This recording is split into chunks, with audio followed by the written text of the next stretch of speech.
kept my eyes peeled as you do normally on the longer road, and seen that there'd been a sort of a bit of a flat area of grass on the way out, and didn't think too much more of it. Looked like someone had maybe had a bit of a spin somewhere.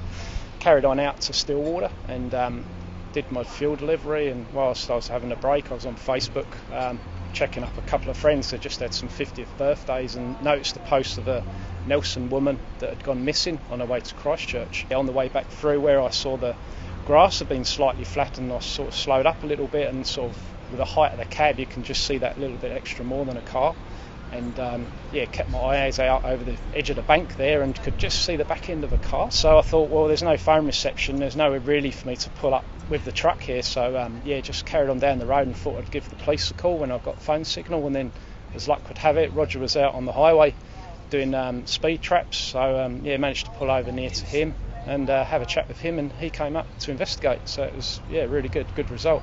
Very happy. I had to walk up the road to actually physically see where the car was, because it was so far down the bank and amongst a whole lot of blackberries and up against some large trees.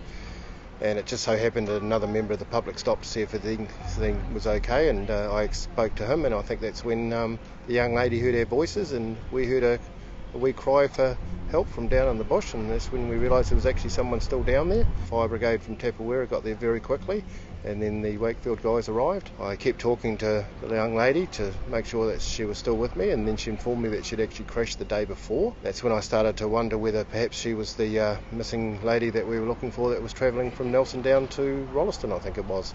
So great news for the family. We had an auntie turn up at the scene, and the dad was actually up in a helicopter at the time going above where I was, but they would never have actually found her.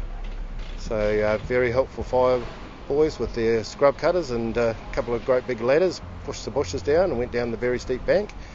Still took a wee time for them to get her out, but they actually managed to stretch her back up with the use of ropes and things, and she got checked over and taken into Nelson Hospital. So it's one of those better work stories that this time of the year, really happy to share with everybody else.